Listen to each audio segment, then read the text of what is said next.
Hi friends, ఈ చిత్రంలో ఉన్న వృద్ధుని పేరు ఆచార్య ఫ్రెండ్స్. అయితే 75 సంవత్సరాల వయసులో నడవలేని స్థితిలో కూడా పరకలు అమ్ముతూ ఇతను అనంతపురంలో జీవించడం నన్ను ఆశ్చర్యానికి గురి చేసింది.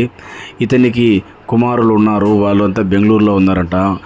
భార్య ముసలావిడ ఇంటికాడ చిన్న కిరాణా దుకాణం పెట్టించారట. ఇతను పరకలు స్వయంగా తయారు చేసి ఇలా ఊరు తిరిగి అమ్ముతూ జీవిస్తున్నామని చెప్పాడు ఫ్రెండ్స్. అయితే నాకు పరక అవసరం లేకపోయినా కూడా ఒక పరక అయితే కొనాలని అతని వృద్ధుని ఆపాను. ఒక 50 రూపాయలు డబ్బులు ఇచ్చి అతనికి పరక అయితే కొనుగోలు చేశాను. ఈ కాలంలో 30-40 ఏళ్ళు వచ్చినా కూడా తల్లిదండ్రులపై ఆధారపడి జీవిస్తున్న కొడుకులు, కుమార్తెలు ఇలాంటి వాళ్ళని చూసి బుద్ధి తెచ్చుకోవాలి. మీరు కూడా ఇలాంటి వృద్ధులు ఎక్కడన్నా కనిపిస్తే గిన ఒక పరక కానీ ఏ వ్యాపారం చేసినా ఏదైనా కొనుగోలు చేసి వాళ్ళకు బాసటగా నిలవండి. వాళ్ళు ఇంకా కొద్ది రోజులు ఎక్కువ బతికే అవకాశం ఉంటుంది.